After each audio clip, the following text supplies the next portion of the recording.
if you like this guy and I can serve you 100% great, but I'm not going to change me to appease the person who doesn't like me as this guy. I'm going to be okay with them not liking me. Ladies and gentlemen, welcome back to another very special, as always, episode of Next Level University. We have a very, very special guest today who we have had on, I think, twice, maybe three times at this point. We were blessed enough to see him speak at Brendan Burchard's event in 2018, I believe, or early 2019. Former NFL player, American Ninja Warrior, author, entrepreneur, speaker, coach, and genuine great human being, the one and only Anthony Trucks. What's going on, AT? Hey, nothing much, man. You got me. This is the first conversation. I didn't even talk to anybody else until you guys today. So, welcome to today. we feel very blessed. We're blessed to be the first of the day. I feel blessed. My voice is gonna wake up. It's not fully awake. He's not like that. He's got like eye boogers. My voice has eye boogers. You got the coffee? I don't have tea, man. I'm a green tea guy, so I get up and have tea. I never had a cup of coffee in my life, not once.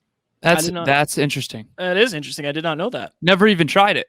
Never. Well, I've sipped coffee, but it tastes like a donkey's butthole. So I'm good. Believe me, I know the donkey's butthole tastes. You gotta get a caramel swirl iced, Anthony. It tastes like candy. I'll tell you what. That's the good stuff. Whipping the tail around, man. No, I'm good. I think the coffee is not my friend, so I just do green tea. And I'm good. Hey, but it's also good. All my life, I've been like a quick riser. I've never been a guy that's like I gotta snooze 70 times. I'm like, the alarm went off. Get out of bed. Like that's just what do you mean? What's this snooze? Who does snooze? And then hopefully you guys don't do it because I'm. Where do you get that from? Where do you get that from? Do you think, Anthony? I don't know. I like my day, man. I like getting into my day. My kids, they are like snoozes. My wife does the same thing. I don't know, man. And also, once I'm awake, my brain goes. Like if I get up at 4 a.m, like I'll wait to go to the bathroom because if I go to the bathroom, like I turn on. My brain's up like, oh, what's going on? What's going on in the world? Let's check some things out. What happened today? Is there no new news? Did somebody go somewhere? Is there a fly? Like, my head goes. And then if I lay down, it takes me longer to fall back asleep. So like I'll purposely try and wait to go pee for longer so I don't have to wake up. But I'm not a good like snoozer. Once my brain turns on, I'm going. So we set the intention prior to this episode to really go deeper than the other times we've had you on the show. So for the new listeners who don't know your story, please go back and check out those episodes. Just type in Anthony Trucks, Next Level University. It'll come right up, YouTube, all the podcast platforms. But Anthony, on my way here, I listened to 3 episodes of your show. And I actually set an intention within myself of like, I want to ask him a question that on our last interview, we were in person. We were up in a hotel room overlooking San Diego. It was 2019 at a Brendan Burchard event.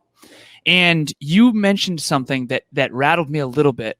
And it was basically, I'm just a regular dude. Mm-hmm. Now, Anthony, I've looked around, man. And from a statistical perspective, I know why you're saying that, but I disagree.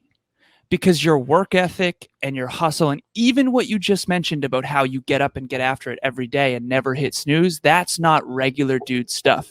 So let's get into it, man. Why do you have a regular dude identity, but yet you're this exceptional achiever on this other end? And can you reconcile that for me and for our listeners? Yeah, I mean, whenever here's the thing: when you think you're different and better than people, it gets into a funky place because then you start doing things that are weird and you don't even notice you're doing them. Now, I do have a final, like an end of that statement there, because there's part of it's like, yeah, I'm a regular guy, but also I believe that I have an irregular desire to show up and do things better. So there's a difference there. I am a regular guy, but I do irregular things to an extent. But at the end of the day, I've been the irregular guy. I've been the NFL player, right? I've been the Ninja Warrior guy. I've been the gym. I've been all those guys. When you're all those guys, there's a lot of different weights, a lot of different perspectives, a lot of ways you show up. And like, there's a lot of, there's like this internal comparison thing. It just gets weird.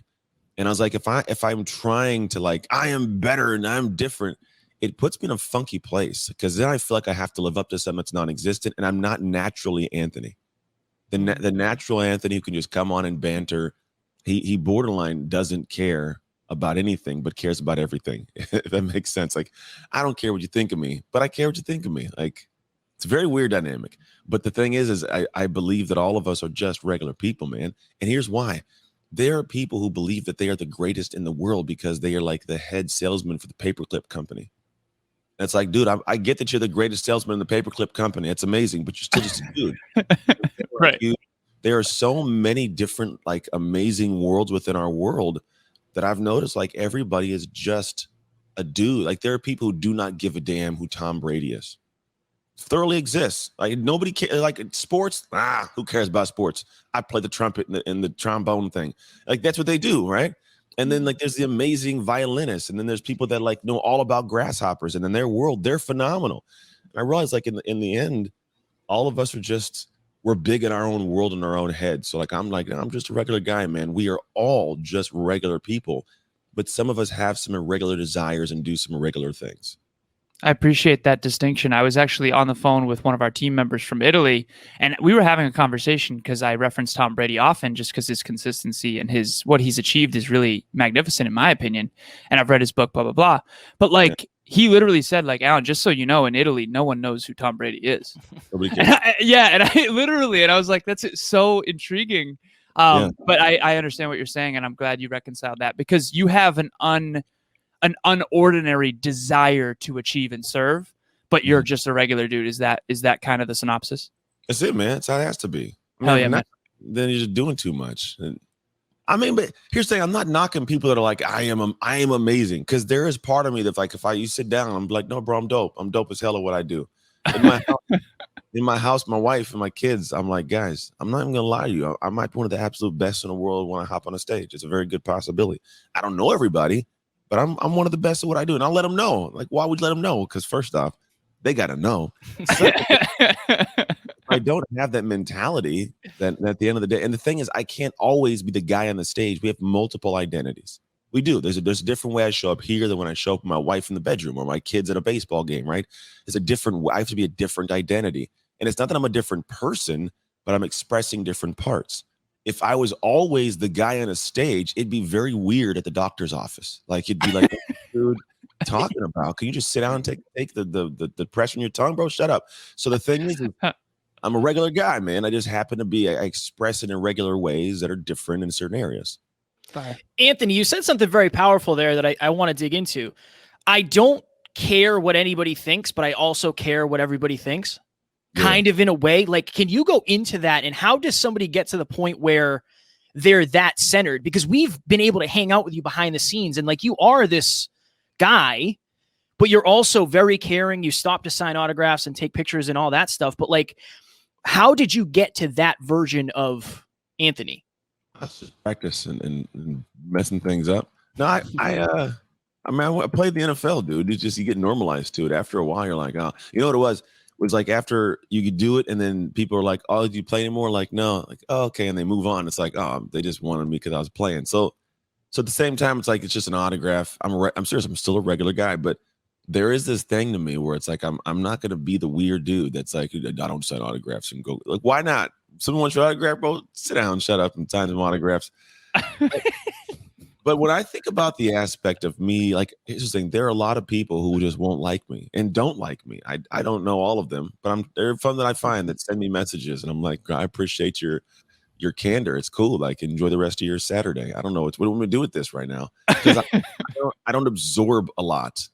And football it's a great teacher, man, because you get to find that at the end of the day, man, not everybody's gonna love you, and that's cool. That is 100% cool. You don't even have to feel bad. Not everybody loved Jesus, not even his own people, right?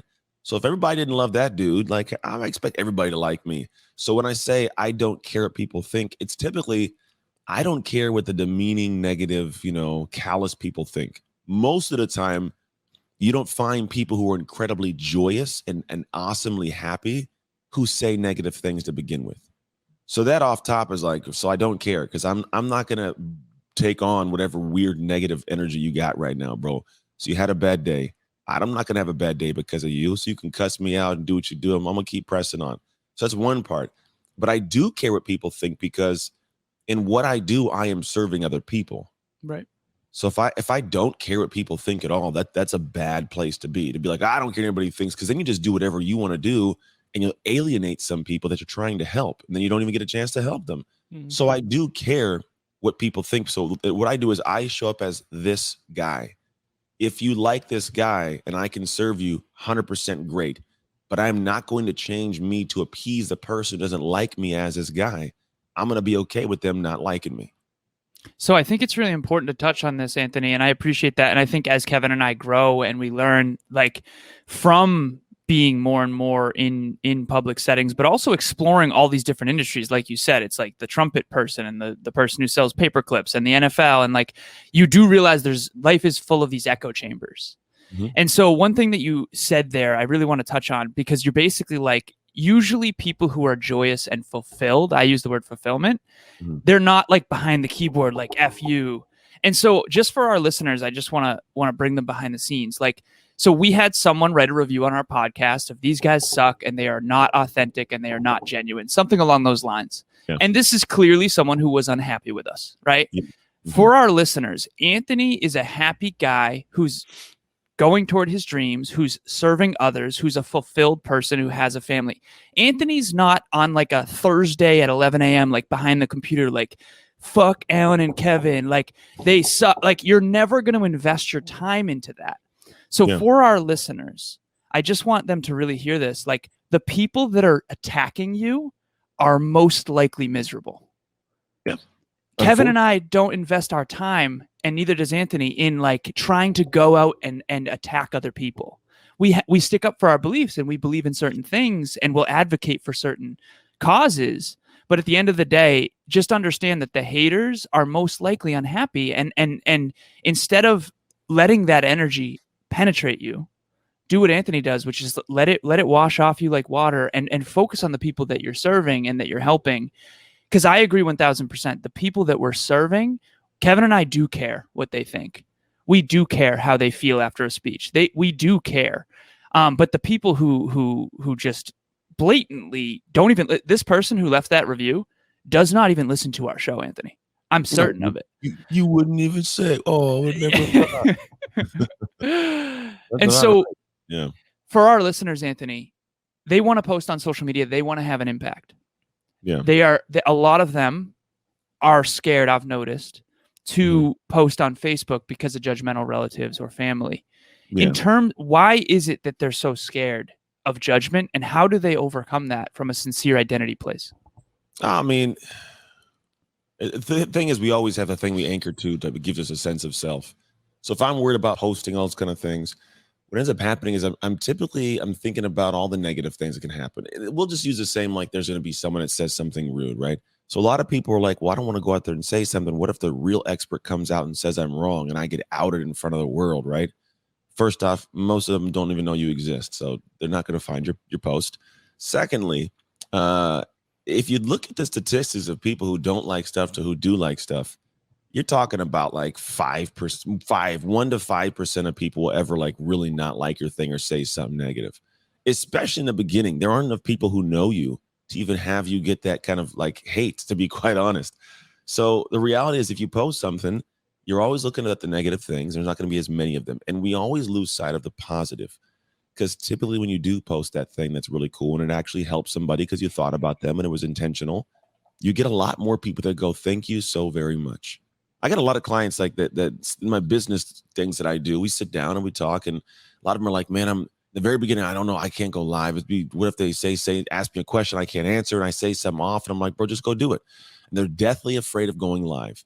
And then I talk them into doing it, and I tell them how to do it, and they go do it. They come back, they holy crap, that was amazing.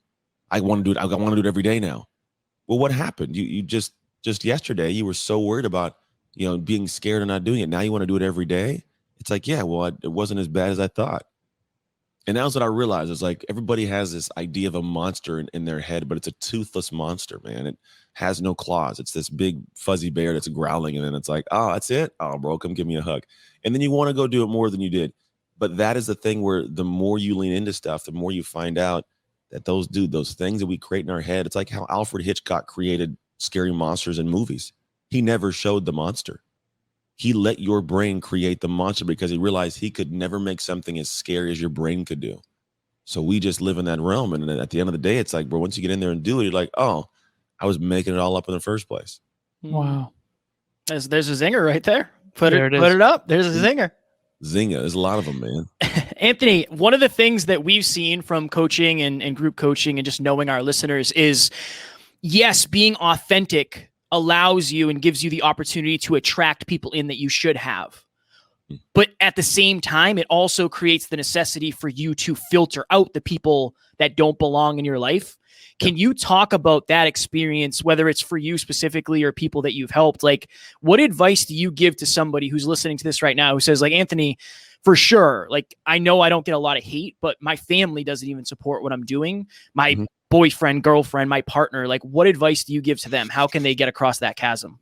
I mean, you kind of have to. So this thing, people that are close to you are the ones that are hardest to convince of how great you are, what you do. It's weird because they're always going to be like, oh, you were just that guy. You're just that girl. Like, there's people in my life who are like, oh, it's just Ant. I grew up with him. Like, son of a B, I don't care what you grew up with. You ain't been in my shoes, bro. You wasn't with me shooting in the gym. Like, out there getting this work. But that's the thing is naturally this persona is thought of like, oh, I knew so-and-so. And so what I've always told people is you can't operate off the stage of feeling based on what these people may perceive. And what I do is I do this. I know the people in the world. I know of these people. I hear the conversations through the grapevine in my town. Like so what I hear is like, oh, he just, I can write a book. I can speak. His story. It's like, hey, cool. I hear him. I'm like, hey, it's good. Let him do that thing. And you know what I do? I go out and I stay so dialed and consistent that one day they turn the TV on and they see me. And I'm not even joking. This has literally happened a couple of times between Ninja Warrior and Mental Samurai. They turn TV on and they're met with the fact that like I'm actually doing this damn thing. And I say that in a kind of, like I said, I'm not gonna lie, I said a little bit arrogant because hell yeah, I'm not gonna lie. Why not feel good about that? But, so, you have to do something so consistent that you eventually you make it, and you don't have to say anything to them. It's just known. So we're living in a space, and I don't even, honestly, I don't even drive off of that. I don't like being driven off the fact that somebody does or does not support me, because at some point in time, it is inevitable that I will prove them wrong. It's an inevitability. I don't even think about it. When I go down a path, someone's like, you're not going to do that. I'm like, all right. And it's not even that I'm driven off that. I'm like, I'm just going to do this thing because it's who I am. The byproduct is they're going to be wrong. That's the byproduct. It's not the drive, because if that's the drive, when they're proven wrong, my drive dies. Because they're already proven wrong. Look at me. I'm doing my thing. I'm not going to make it. Okay, cool. And I did my thing. And then what? Then what am I driving off of? Nothing. So for me, I find like there are going to be people that don't support you. And what you got to do is stay in the pocket so long that they get used to the fact that like, that's just what this person does. And it is a journey of them going like, oh, that's not who you are. And then they go like, why are they still doing that? What an idiot. And they go, they're still doing that, aren't they? And they go, they're still doing it. And they go, wow, that's who they are now. It's this progression. And so when you don't have support of people early on, that's unfortunately part of it, just because they're too close to you. And this is really one of the reasons that people have these issues. This is why it's hardest to be the best at home. That's why I say Jesus had to leave his own town to be able to get acceptance. Is when you are in your own space, people it's sad. People kind of don't want you to do well, but they do. They want you to do well if they can say that they know you. If they could say we're friends and we grew up together, bro. I got a lot of people in my life that I go hang out when I go places. Oh, me and Ann grew up together. I just sit there and bite my tongue and I go, well, I don't even remember you, but it's cool. And you do that because here's the thing. If you grow up in the same area and go do more stuff, whenever somebody looks at you, they're measuring the mirror. They're going, did I accomplish something similar? And if they did not, that's a really difficult image to look back on. So most people find it easier to discount you to keep their stature and keep their holding point. So for me, I realized a lot of people are like poking at me and doing stuff. It has nothing to do with me. It has to do with them trying to find ways to hold their sense of personal pride when they are met with the mirror image of the fact that they aren't anywhere near where I'm at or where you are happy to be at in your life. So these people, that's why it's tough to get acceptance from those that are closest to you, because they haven't accepted themselves yet. I really appreciate that, Anthony. Like that's exactly what Kevin and I have grown through. And I'm glad you articulated that for our listeners, because we just surpassed 700 episodes. And exactly what you just went through was like, why are they doing that? They're crazy. They're never going to succeed. Oh my God, I can't believe they're still doing that. It's never going to work out. Like they're in Alan's mother's basement. Like they're in Alan's sister's old room. Like they're not. And then it's like studio. It's like, they're still doing that. Yeah. Are they still doing that? And then eventually it reaches this tipping point where it's like, they actually are this. This is actually going to be a thing. They doing it, bro. And it's interesting. And I think that, and this is kind of my question, Kev. I know you want to ask Anthony something, but it's almost like, imagine a journey where you have a dream that's true to yourself, where there wasn't anyone questioning you. I would argue early in my journey, Anthony, this is what I did. I actually took the most closed-minded, arrogant people I knew. There were 3 names. Mm-hmm. I won't mention them. And I decided my success, my barometer for whether or not I'm succeeding is actually going to be predicated on how much they disagree with what I'm doing. That was actually an indicator of my trajectory. Mm-hmm. And that those 3 people actually have come around, and it's so beautiful.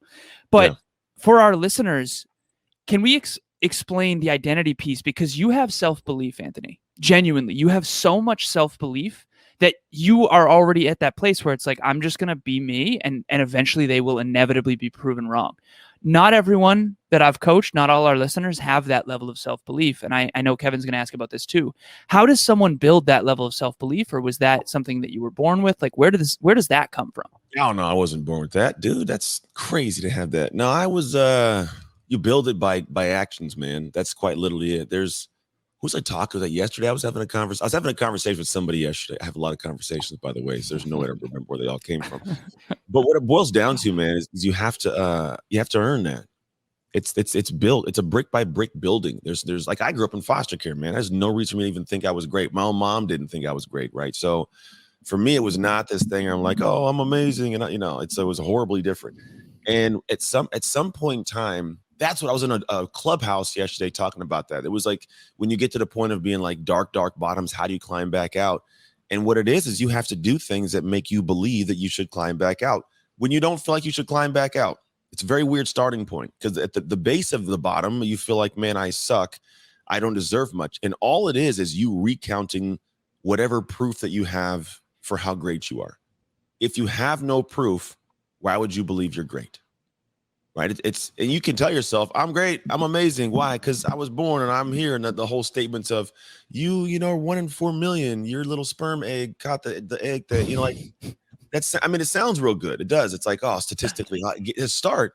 But then when you stop and you look at your life and you compare it to other things, compared to where you should be or you think you should be, you go, man, I don't have much that I'm great at right now. And I don't have much proof that I'm great, so I feel less than. So I'm like, all right, well, I don't have that feeling of greatness. Why I have this diminished sense of confidence? So, well, what do? You go and you get proof. You just go find proof. Well, how do you find proof? You create it, man. You say, what's something hard I can do right now that's not something I typically do, and then how can I feel a little bit better for it? And it ain't got to be anything crazy. If hard for you is going out to walk to the mailbox, then walk to the mailbox. If hard for you is going and having a conversation with a stranger, man, go have the conversation with a stranger. Because whatever it is, it's a little bit out of your comfort zone, a little bit hard. And then you do it. And then guess what? You feel better. Now, you can't go to the world and say, hey, world, I went and took a walk to the mailbox. Because unfortunately, our world goes, yeah, you idiot, I do it every day. But for you, it's great. The world, it's not. You can't have that comparison. You got to stay in your own pocket, in your own bubble, and develop your own great, because great should progress.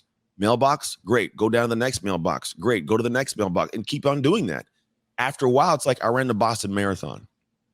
There's a different progression that has to be in place. And what you do is you stack your wins to give yourself proof. And so when you want that self-worth, that belief in self, it doesn't come because you wake up one day and go, I think I should be great. It's like, no. It comes because you did so much work in the dark that you deserve, in your heart, you deserve to shine in the light.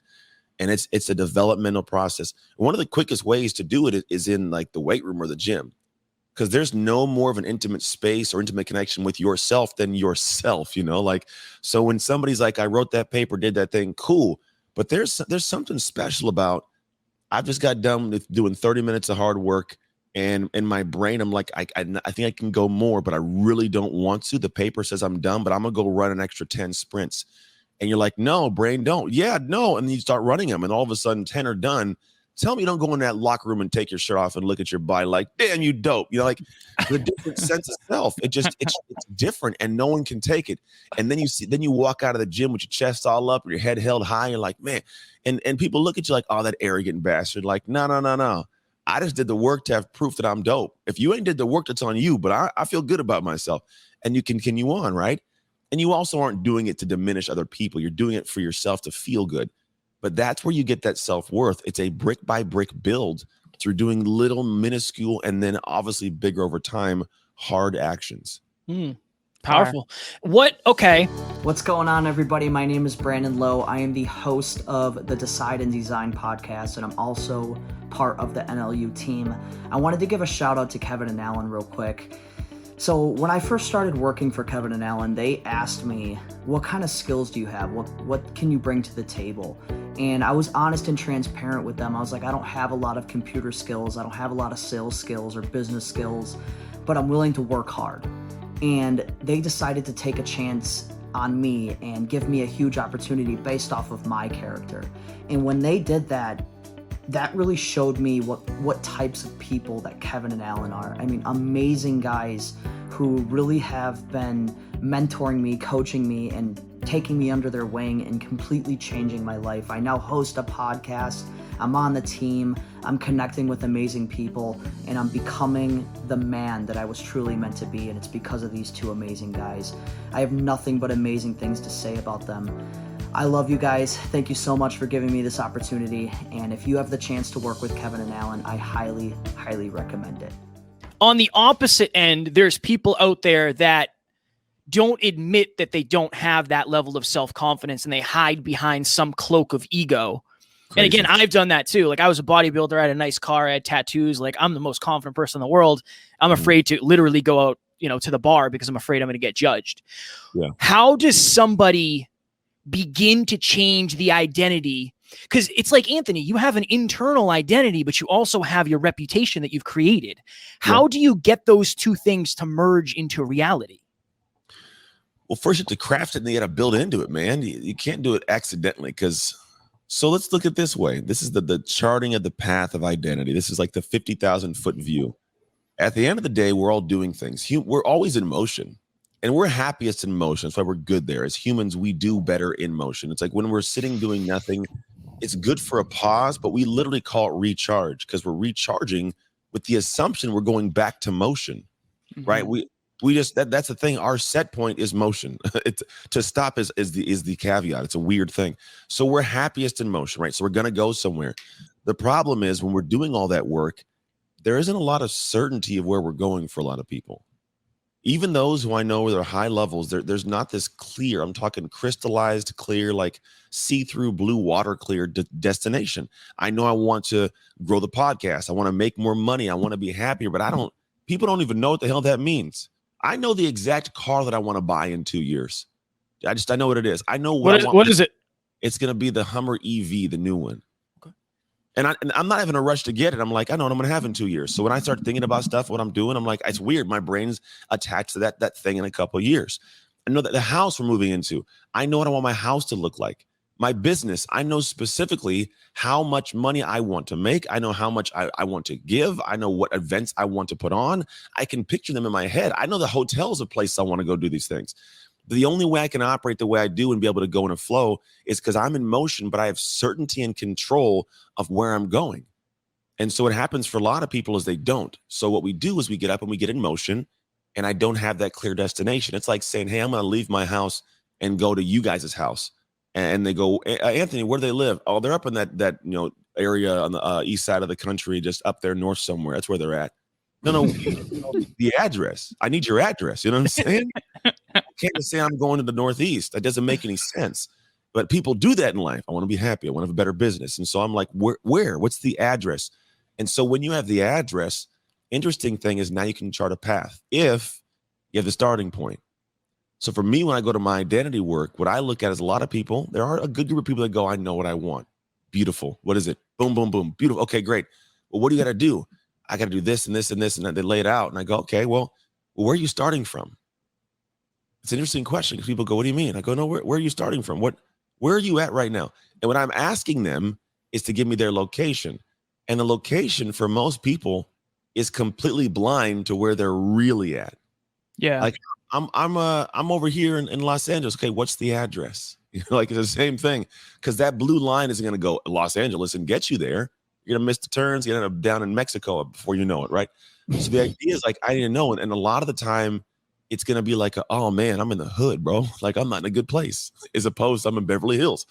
Because the idea is we as human beings, we need to figure out a lot of the things that are keeping us stuck where we're at. And so when you say, we got to get to that identity and get to that destination, it's like, first off, what's the destination? Second, where am I at? And now that I know this, now I can engineer a plan to get there. The blue line can go because GPS needs destination and current location. And now I can connect the dots and I can start looking at, all right, what are the actions that if I do them over time will help me to achieve this thing? But not only that, when I get to it, I'll feel like I belong there. Because that's the difference. There are a lot of people that go down a path towards something, they get a little bit closer, but it's funny is like they haven't really adapted to what they're doing. They still feel like the person who's in Los Angeles trying to get to the Northeast, right? It's like, no, you got to be the person who says like, I'm a Northeast person, whatever the hell it is. Where you guys? Are you guys Connecticut still? Where you guys at? Mass, New Hampshire. I don't know. It's all, once you get up there, it's the same damn state with different names.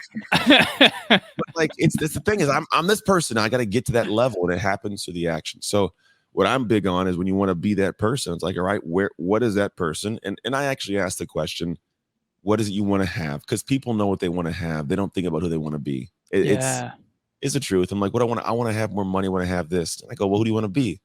I don't know. And it's like, what simple. It should be answer should be like, I want to be the kind of person that has these things. I'm like, see, that'd be way easier because that person exists. And that's the person you have to be to have those things. Why I tell people, when I was saying at the beginning of the show earlier, before we even recorded, was the identity has to match the dream. Yeah. If it doesn't, you don't reach it, right? Because when that's who I am to do those things, they get done. And then if those things get done, lo and behold, I get to have what I want to have. So I go the route of saying, what do you want to have? Which is that, then they'll clarify destination. I go, great. Let's think about who we need to be to have that. Do we get up early? Do we not have to get up early? Do we have a lot of friends? Do we not? Do I operate in a silo? If I'm a coder for an app, maybe I don't need people. Maybe I just need to be in my room, right? But if I'm a person wanting to build a community, I might need to learn to talk to people. There's different things. And once you understand what those things are, based on what you want to have, it starts to inform who you need to be. I often make a joke, and I don't know if it lands in my speeches, Anthony, because I love everything you just said, and our listeners will know that you resonate so much with Kevin and I because we talk about this all the time when it comes to the GPS thing. Because Kevin and I realize when we go to events how much clarity we have. In 2019, Brendan Burchard event, he does the surveys before the event. We were like very high in clarity, and that was back then. So when it comes to core aspirations, core values, core beliefs, who you are and who you aspire to be, I like to believe that our self-awareness and our awareness of our vision is very, very high. And I think that based on the analysis of who we've coached and our listeners, I do think that the more clarity you have, the more certainty you have, the more certainty you have, the more you take action. The more you take action, the more momentum you have. And then things just appear to work out. So from an outside perspective, Anthony, I know you've gotten this, okay? You seem like the dude where everything just succeeds by default. It's almost like everything this guy touches turns to gold. And I know some people believe that about you. What is the truth, Anthony? It's not true. I know it's not. And if I'm honest, and I mean this with love, I know that behind the scenes, you're rocking and rolling and it's all by design. Yeah. Things don't you're not any luckier than anyone else. As a matter of fact, if our listeners know your past, you're actually more unlucky, statistically speaking, at least where you started anyways. Where you ended up, I think it's unbelievable. So can you go into like how untrue it is for our listeners that everything you touch turns to gold because you're quote unquote lucky? I don't believe that you're lucky. Yes, you're blessed with certain things and you've had some advantages, but overall it's you're creating statistical probability of success with your actions and your identity, and it's all by design. Can you go into why people believe that about you and how that's holding them back maybe? Well, because all we see is what we have. And so if you see me at this moment, you see a lot of cool things, right? And then here's the other part. If they see with all these cool things, what ends up happening is they have to figure out how I got it. And it's very easy to say he's lucky. It's easy to say he's different, easy to say he's special, as opposed to saying he's doing things I'm not doing. And if I wanted that, I'd have to go do X, Y, and Z. Oh, and I'm not doing that. Oh, I suck. So it's easier to say like he just got this Midas touch in it. But the reality is this is truth. As effortless as it feels to live somebody else's life where they're having low output, it feels just as effortless now for me to do that. So yes, my schedule rocks and rolls. Not even kidding. We're here 6 a.m. where I'm at right now. I am not leaving this room. And I'm not even joking. I don't even have a 15-minute bathroom break built in or nothing. I'm serious. I'm going straight until 4:15 today. 6 to 4:15. That's 10 hours straight. I'm gonna sit in this chair and I'm gonna do my thing. And I got podcasts, I got coaching calls. I'm gonna switch gears multiple times throughout this day, and I'm just gonna rock and roll. I may ask somebody like, hey, can I go pee for 2 minutes? And I'll come back, but I just do it. My wife brings me food and I keep rolling. Now, for somebody they go, oh, that's crazy. How in the world do you do that? That is ridiculous. How's your brain stay on? It's effortless to me, only because I built through the stages.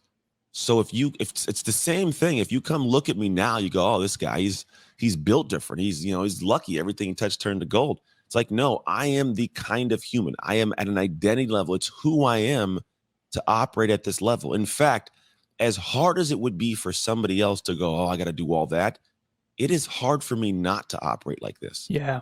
Yep. It feels weird if I go through a day and my schedule only had 3 hours of stuff on it. And I know this because a couple of days ago I had that because I was doing my audiobook and I got some audiobook stuff done and I was waiting on something. So I had nothing to do for 3 hours. Hung up my wife, did my thing. And I was like, this feels weird. Like it feels weird. I like to be in motion, man. Where somebody else goes, oh, great, 3 hours. Okay, I can recover. That's their normal. I'm like, I don't know what that normal is. So the idea is like, I can get these things done, and you call it Midas touch. It's just my normalcy. The problem is they're calling it Midas touch. I'm calling it that because it's so far beyond where they're at, and it looks special and easy. I started in the same place, bro. I have ADHD. I couldn't focus for more than 2 hours. I'm on my phone. I'm over the place. But you just build, and the more you build, the more people call it magic. It's like, oh, it's magic. No, it's not magic. You know what? Me and you walk into the gym, we'll say, well, if we walk into the gym and all of a sudden I pick up this 50-pound dumbbell and I can't even curl it, and you get in there, you start tossing it around, doing overhead presses and bicep curls and all that stuff. And I'm like, dude, what are you born full grown to the head of Zeus? I'm like, no, bro. Me and you, I was you 5 years ago. I came in and I couldn't lift a weight, but I built it. And then, yeah, you're looking at saying I'm magical. I just have been in the weight room longer. That's the only difference. Fire. And the other thing too, Anthony, is nobody knew you when you weren't successful. No, nobody cares. Like, I think that's the other thing. Like, okay, can you take us through whatever your level of quote unquote success is now? Like, that's not about this, but like, how long did you grind for to get to where you are today? Like, what is the percentage of time you spent where you are versus how long it took to get here? That's a great question, man. I don't know if it's ever stopped. You just get used to the grind, right? You get used to the normalcy of it. It's weird. There's no, because I don't even know where here is now. Where's here? That's serious. I don't know where here is at. It's it's an interesting conversation, and I don't even know. At one point, you were dreaming of this life that you have today, a 10-hour block of impact and influence. So this moment in time might only be 50% of where you want to get to, but how long did it take to get to 50%? I don't know. There's not a day you wake up and know. I mean, I've been operating like this for at least the last 2 years since COVID hit, for sure, because the whole thing spun up, and I just I'm not going to say no to any podcast or anything. So I've been going hard in the paint. So I'm at this level now, but no, you throw zingers out, man. You're funny. Yeah. I don't even know what I said. I'm hoping it was something good. No, I just do it. You know what it is, though? I think at the end of the day, it's kind of like whenever you go to the coffee shop and you're supposed to be working, you sit there for the first 5 minutes, you're scrolling through your phone, and then you're on your emails and you're like, you got to work, and then you just put your head down and you start working. But the first 5 minutes, you're kind of presently aware that you're working, but then all of a sudden you pop your head up and 2 hours slid by. Mm-hmm. You're like, what in the world those 2 hours go? And you look down and go, look, oh man, I got this done and that done and this done and that done. Like I was conscious, obviously, but I was just so in the zone that I'm now waking up to where I was operating. And so I think for me, that's how I've been now. Like you just put your head down and you go, and then you pop up and go, oh damn, I am kind of dope. I am on these weird stages, and I am like speaking at phone hacking live. Like it's very weird. Like people are like, when did you arrive? And I'm like, some bitch, I've been here. Anthony, when was your first speech? When did you give your first speech? First speech ever was 6th grade. I was red track. I was trying to be red track president. And so I was like, I'm gonna be a red track, and I got it. They honestly voted for me, and then I was a horrible choice, and I think they kicked me out like after the first 5 meetings. That's my first speech, but like the actual professional speech, yeah. I don't know, man. I think it might have been. We'll call this. There's different conversations and presentations I've given, but there was a time when I got up on a stage. I think the first actual, like we'll call it stage, was at a high school local to me. They asked me to come talk and share my story, and I went and talked to share my story. But that was probably the first speech, we'll call it. That was back in probably maybe like 2012-ish, 2011, 2012. And I didn't know what I was doing. I did horrible. I was horrible at it. I genuinely suck at it. And that's everything starts. You suck at things and then you find a way to get better. I've always been the guy, and it's almost been innate, I think, because of football. It just teaches you to not really be attached to the outcome, but be attached to the effort. So like I would have games, we lose games, but I'd be like, I played well though. Sucks that we lost. That's the outcome, but like I played well. Now it's a team thing, and I don't say that openly. I'm not like, hey guys, you guys all suck, but I played well. Like I don't do that. But they're like, you fall in love with, and the thing is, you gotta fall in love with. Like I had a bad play, cool. Next one, make it great. Get good use of that. So the more you do it, the more it becomes fun. But I'm not going up there going, oh, I bombed, I can never do it again. It's like, no, I bombed. What did I learn? Oh yeah, you probably shouldn't fart on stage, bro. Like, so I'm making things up. I never farted on stage, but maybe I did. I probably did. That's a lie. You just lied to us. Of course. Yeah. I don't know. I don't know if I think I'd be worried to fart on stage. Because what if it's not a fart? You know what I'm saying? Like, I don't recall her farting on stage that I know of. But it's possible it has happened. You would remember it if it happened, because you'd have sure. to worry the rest of the speech. Yeah, I got the dookie booty. Hey. That'd be your new nickname in the industry. Well, Anthony, I'm glad you gave some years, because I think it's so important to understand, like, dude, you're years and years and years and years into this. Yeah. And I think a lot of people I'll give you a follow, and it's like, Anthony Trucks, cool. He's doing this. He played in the NFL, Ninja Warrior, author. Like, okay, I can do that in like 2 years. And it's like, you can do 2 years worth of that in 2 years, but like you have years and years of the compound effect. And I think that's why it just looks easy for you, because you've done it. You've done the hard things. What's the hardest thing? I don't want to say the hardest thing you've ever done, but like, is there something in your mind where you look back and you're like, that was hands down the most difficult thing I ever did? For me, sending a message to my dad on Facebook after he reached out wanting to see me for the first time in my life. Like, that was one of the most difficult things I've ever done. Do you have one of those that jumps off the page for you? I was a couple, man. There was one when I had to go have a conversation with the guy my wife had an affair with. That was a difficult one. That's not fun. That's not one you're like, I can't wait for that conversation. That's not a good one. But you know what? To be quite honest, the hardest thing, I look at what I do. Here's the thing. There are moments when we have dark days, dark moments, yet we are still expected to give. It's like I owned a gym, and when I had this gym, there was days when I didn't feel like being on planet Earth, but I had to go to the gym and I had to be your happy. Hey, doing great job. Let's go, Susan. And I got nothing in me. It would be the most soul draining experience ever, because I'm there for an hour. And the hour felt like a year, just having to look at the clock, and it's only been 1 minute, man. It's been another minute. Like, it felt so long and arduous and heavy, right? And so that emotion I felt as well when I was first starting in this industry. I wanted to share my story, but I had a marriage that was broken. I was out of shape. I didn't like Anthony as much. Like, I was just doing my thing, but I was just talking, right? It was like dragging a trailer uphill. As much as I want to move, I'm taking itty bitty steps. And so the hardest thing for me was trying to show up with a broken life in the background, trying to teach things from my life story. And this is what I'm a real big proponent of. You do not need to be talking about how to run the race until you have crossed the finish line. Absolutely. There are a lot of people that go like, it'd be cool to be a speaker. I want to start talking about stuff. Great, cool. Go do that thing. But you're going to find you're not going to do as much of a benefit to the rest of the world, because you're going to be hindered. Things are going to be stopped. There's going to be a natural flow of like energy, soul, spirit, whatever you want to call it. That's just stagnant. You get constipation there, and it drains your soul. Like, you'll be posting videos, and then you'll click it. And I would do this in the beginning. I would post a video and like hop off and be like, you just had the sense of like, am I out of integrity? I'm not even smiling. I threw a smile on for the video, and then now I'm back to feeling unhappy inside. Like, it's this weird dynamic. So that's the hardest thing I did at this point in my life. Like, after I fixed, it was 2016, man. I actually like fixed life. We'll call it. Like, I got my marriage back, got in great shape. And all of a sudden it just started moving. For the first 2 years of this, 14 to 16, like, it was tough. It was real tough. I wasn't doing anybody a disservice, but I wasn't really, really happy. And so it was hard. I had a skill set because I could talk. I'm talking about my story and how to work real hard, right? I wasn't talking about fix your marriage and whatever, like work real hard. But I wasn't in the space of feeling that flow.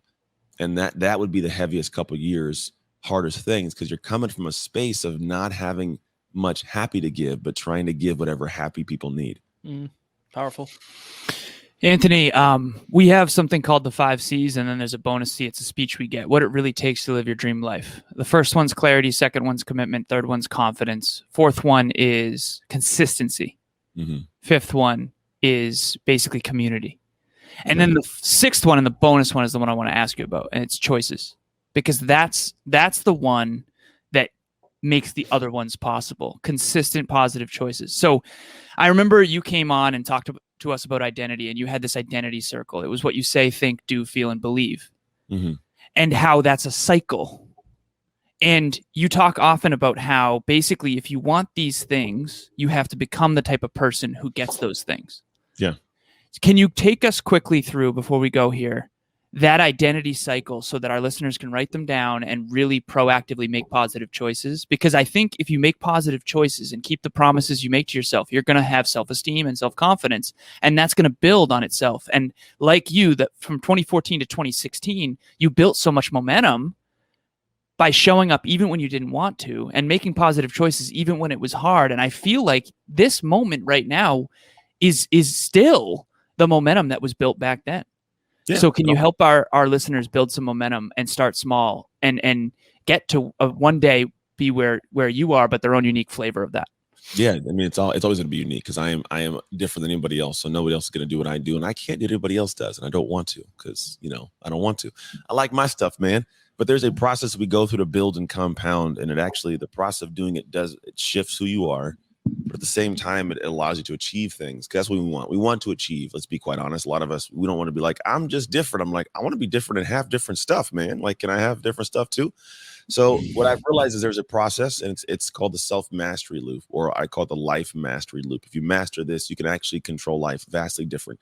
And it's a loop that's constantly running. And the way the loop runs is you have an identity you already have anchored. This is who I am.